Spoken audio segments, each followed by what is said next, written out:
Hello everyone, welcome to this month's webinar. Our topic is Unclutter Your Life, Time Management Strategies to Stress Less. And our presenter is Robin Glock. She's an RN and a health coach with Strategic Health Services. Robin? Hi, thanks everybody for joining this month's webinar. We'll be talking a little bit, like Dawn said, about some time management strategies and helping reduce stress.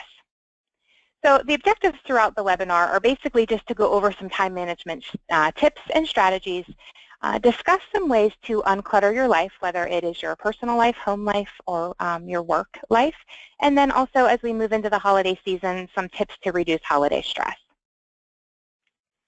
So time management tips that we'll talk about, and I'll break these down as we go through the slides, are going to be trying to use a time diary, just saying no, prioritizing, taking time for yourself, avoiding distractions, and asking for help. So why would you use a time diary? A diary is a useful tool for showing you where your time is spent each day. And it's a detailed report of what activities you are carrying out and what time you're doing them and how long it takes you to complete them.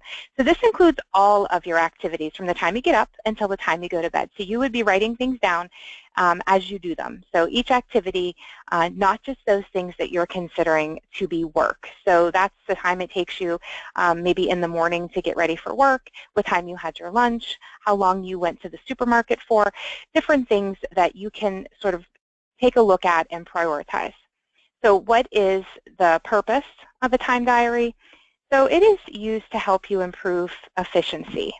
It's designed to help you identify areas and certain activities that take up most of your time, the most and least productive times of the day for your activities that maybe you can combine to make more efficient use of your time. And also, you'll be working with a huge amount of information, so you'll be able to formulate a plan that allows you to work more efficiently, productivity, and reduce your stress levels.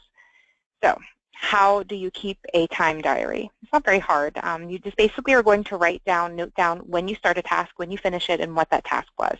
From what I was reading, most times when you're keeping a time diary to get a good amount of information, they're asking for you to keep 7 consecutive days because it includes the weekends. And oftentimes your work week is spilling into the weekends, and so it's a good chance for you to see, are you catching up? Are you pushing areas and items back and doing things on the weekend or days of the week that you're off because maybe you aren't using your time effectively.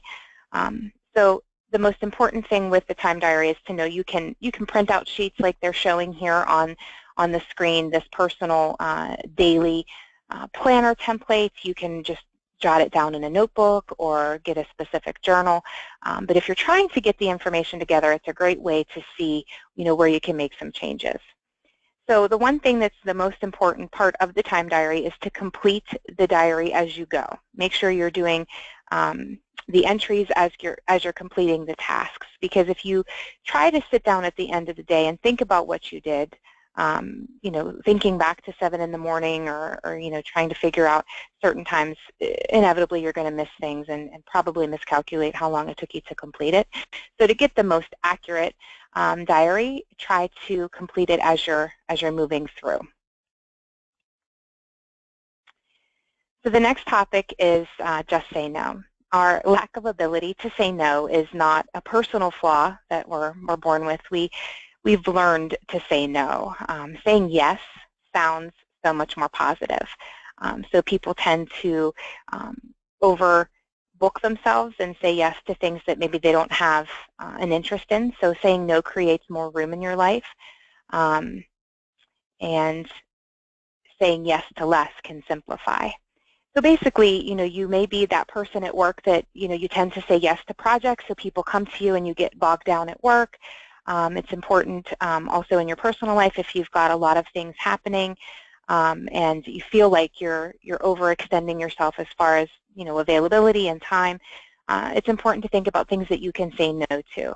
So sometimes just making a list of your obligations or things that you commitments that you have, and maybe getting those 4 to 5 most important things, and then going through and actually looking and saying, seeing, are you doing things that A, you didn't want to do, or B, don't really bring you much joy, and trying to kind of eliminate and weed through and then actually do the things that you enjoy. So that creates room in your life, some breathing space, and some time to do things that are most important to you, whether it's through work, family obligations, and just different appointments and things that you'd like to get done during the day. So it's important to make that word available in your vocabulary for all areas of your life: work, home, friends, family, and see if that can help also with some stress reduction if you have less activities and things that are pushed into your daily routine. Next, we're going to talk a little bit about prioritizing and how writing down and figuring out what your priorities are can be a very good place to start as far as trying to figure out where you can better focus and figure out what your top priorities are, and also can help reduce your stress level. So from what I was reading, a lot of times it's thinking about a master list, writing down most of your tasks and priorities, whether that be for each individual day, or even if you're planning for a trip and you're packing an event such as a birthday party or graduation party, just trying to have a list and prioritize your needs. So an A-level task, versus an E-level task. So an A-level task on your list would be things that would lead to significant consequences if they're not done today. So focusing on the consequence creates an urgency factor, so you better use your time. So if you have, for instance, a scheduled presentation today, that task would hit that level A. And then, level B would be activities that would have a mildly negative consequence if not completed. And then level C tasks would be things that have no penalty if not completed. And then level D, the D stands for delegate. So these are things that you can maybe push off to someone else, or that can, that you can delegate those specific tasks to. And then level E would be things that you can eliminate. So you don't have to write them down, or you can mark them out completely. It's, things on the list that just don't have to be done. And then sometimes, ranking those can be helpful to kind of figure out where, you're spending most of your time and how to invest your time wisely. So a lot of times you're spending about 85% of your time doing tasks that somebody else could do, 10% of your time to actions that other people could handle, and then 5% of your time actually goes to work only you can do. So it's important, if you have some time, to kind of figure out what your priorities are, having that list, and then moving forward with what your day's activities should be. Sometimes it's simple lists, like we were talking about the grocery store, having a list and knowing what you're getting, what are some of the the top priorities and things that you need to get done for the day, and just kind of weeding through and seeing how that should help shape and mold your day. And the next slide is taking time for you. Use a calendar for certain activities, whether it be exercise, appointments that are focused on yourself, simple things. I would like to get to the gym, and sometimes being able to say, I'd like to do this and get this time for myself, you have to schedule it. You may need to look at the calendar and say, okay, my week is really busy, but I'd like to put down on my calendar, or even mentally saying, okay, Monday and Wednesday and Friday this week, I'd like to get a few minutes to get into the gym. Do you want to take 10 minutes for yourself at the end of the day to maybe read a book or something that you enjoy? When you take some time for yourself, it can be good for your stress level. You can make better decisions and just feel better overall about yourself, and find more joy in your daily activities. The next topic is avoid distractions. Minimize distractions can actually increase productivity and reduce stress. So if you, for instance, maybe you work in an office setting and you have the ability to shut your door, shut your door. It kind of gives people an idea that you need to be left alone. So if you're at work and you have a job where you're frequently using emails, maybe think about a way to limit those distractions by setting up a system where you're checking your email in the morning and then you're checking your email again before you leave for the day. Or if you're really needing to get into the email more often, maybe a morning noon and a 4 p.m. type of checking. That way you're not feeling as though you're swamped and kind of bogged down with emails, and then that pulls you from what you're actually should be focusing on. Most people know what's distracting to them, whether it's phone calls, emails, instant messaging, coworkers that are interrupting you. So think about just ways, whether you're at work or even at home, that you can, turn off those distractions. Give your phone a rest. Turn down the ringer if you're, working on something and you want to limit the distractions. Think about what you're doing at home, maybe with the television or with different iPads and tablets and different things, and try to think of ways to limit those outside distractions. I know that, when if we go out to dinner, a lot of times I'll say, let's not use our phones. My children would, love to have their face buried in their iPods, but and you see that when you're out. I mean, everywhere that I go, I mean, you even see people walking and being distracted with the walking task, just with devices. So sometimes just limiting that can be helpful and can increase your productivity and also reduce your stress level. And another key component is asking for help. A lot of times we take on a lot, whether it's at work, at home, in our personal lives, we forget that we can ask for help. Do you have somebody that can help you with a problem or a task that's stalling out your productivity? So are you needing an expert or somebody that you could even hire to get certain tasks done? So are you really busy and maybe you would benefit from an occasional lawn service? Or are you struggling at work with a project? You know somebody who would be more suited in that area that could move you forward, somebody that's better maybe with computer graphics. You don't have to be at home as well. You don't have to be super mom or super dad and do everything yourself. So just recruiting others, even asking for, doing play dates, bartering with another parent or friends that say, oh, I'll watch your child for a few hours so you can run errands, and then doing the same for them. And also just knowing that, at home there are areas where you don't have to take it all on yourself. So I have 2 boys that are 8 and 10, and they love nothing more than for me to do everything for them.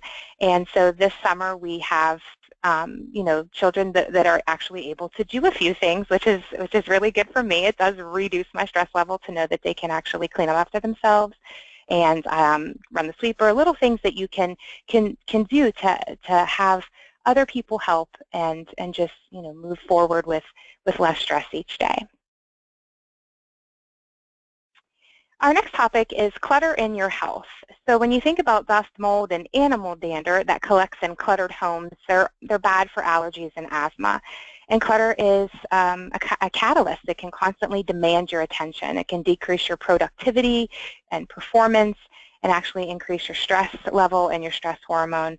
And your mind can become overwhelmed with your senses and so forth, just if you're living in an environment that is cluttered. So instead of focusing so much on how things are in your environment, focus on how can you change that. What can you do to get your house back in order, get your workplace back in order, those types of things, and just overall simplify and make your home less cluttered. So we're going to talk about removing clutter from 3 areas, which would be work, home, and personal life. And the clutter can be a cause of stress and can basically just kind of make things a little bit more difficult for you and just distract you, weigh you down. Sometimes just tackling the clutter seems a little bit overwhelming and you don't know where to start, but just devoting a little bit of time and energy into getting rid of clutter in your life and maintaining things clutter-free can be very helpful. So those areas to tackle would be your home, your workspace, and your life. And then all of those, combined can make things a little bit easier. So if you're going to reduce work clutter, you're going to want to be focusing on your workspace. So clear off the top of your desk and empty out your drawers, clean and toss out any garbage. Think about using a filing system with labels and folders and organizing those office supplies, trying to not let all of that work, daily work, pile up and remain on the top of your desk.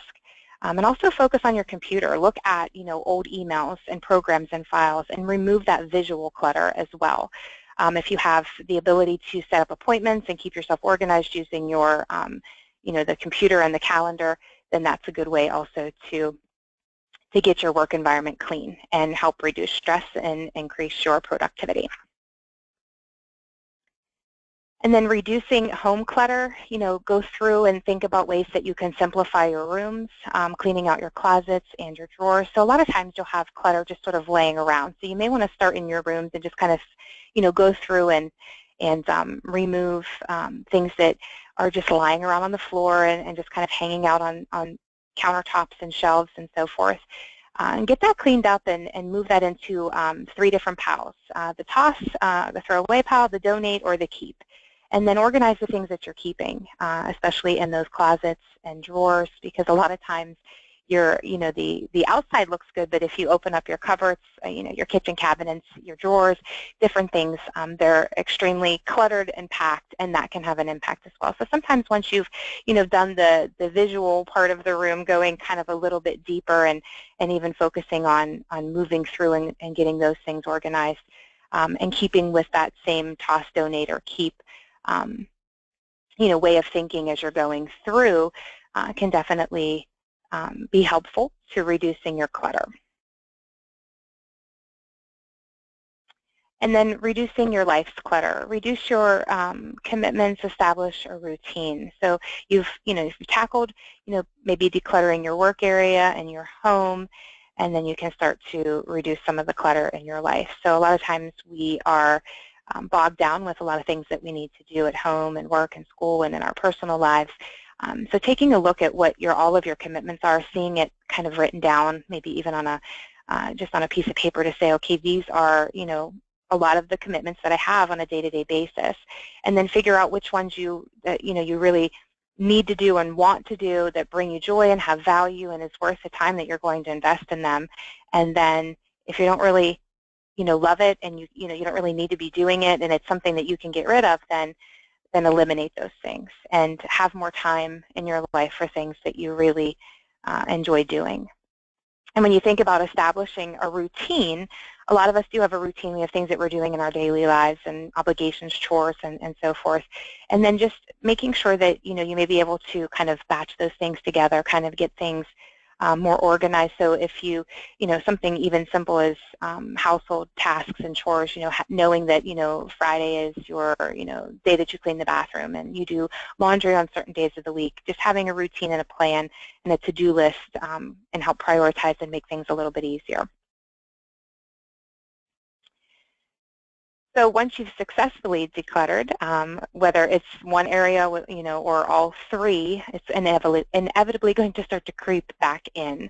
So you have to be a little bit vigilant about weeding it out on a regular basis. And so sometimes just keeping up with that system of throwing it out, donating it, or keeping it, and having maybe a designated area for donation that you kind of have going on a regular basis. I know with the seasons changing, that's a good time to kind of go through and go through your clothes. If you've not worn it in 6 months, think about maybe donating it. And at those times of year, it's a good way to kind of go through and purge and get rid of things.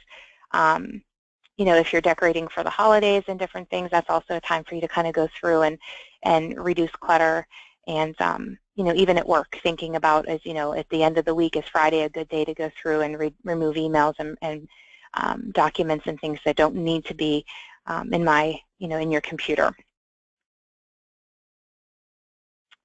And now we're going to move into the last portion of the webinar, which is holiday stress and how you can start to feel not so wonderful as this wonderful time of year approaches. And we'll talk a little bit about how to stay healthy and happy and full of energy this holiday season. So some tips to reduce holiday stress. One of the big things is exercise. At this time of year, it starts to get a little bit cooler. Think about taking a walk outside, getting in a hike, enjoying a little bit of the sunshine. A lot of times, with that, with exercise, whether you're in a gym or you're outside, it can help to decrease anxiety, improve sleep, and your overall stress level can be reduced. do less and enjoy more. So a lot of times, you have your normal activities that you have to do, and then the holidays come, and so you're kind of adding in holiday activities. So think about areas where you can do less so that you can enjoy more of the holidays and time with family and friends. So if you have obligations, like prioritize, get that list set and see where you can eliminate some of those lower tasks so that you can put in a little bit of the holiday joy and fun and different activities. So sticking with your daily routine is important because you want to be able to know, like, these are the things that I have to get done and not vary too much from that, but just knowing that you can weed out and sort through and get some organization to your routine during this busy time of year. And then enjoying the moments, really taking away from the distractions that sometimes come in, and reducing and going tech-free, having dinners where, you're not distracted by the phone and the emails and television. And so turning off your gadgets during a holiday get-together is a good way to spend quality time with friends and family. If you're feeling stressed and overwhelmed by your holiday agenda, try not to overschedule yourself. Don't take on more than you can manage. And it's okay that you're slowing down a bit and that things maybe aren't getting done as quickly, but if you're not overscheduling yourself, then that can help you to not get overwhelmed and increase your stress level. And then just think positive. Try to surround yourself with positive people and have an optimistic outlook on the day and those challenges and schedules as things change and you're moving closer to the holiday season. We do have a stress management brochure in our health library, as well as a stress tracker that can help you determine your stress level based on specific numbers. So 1 would be no stress and 10 would be extremely stressed. You can also break down that stress into financial, family, work, health, and so that may be a good tool that you're using as we move into the holiday season to kind of help judge where you are on that stress scale. And as always, remember, you do have a health coach. You contact your health coach today and take advantage of working with a health coach at this time of year. I want to thank everybody for joining this month's webinar, and I hope that you enjoyed the presentation. Thanks.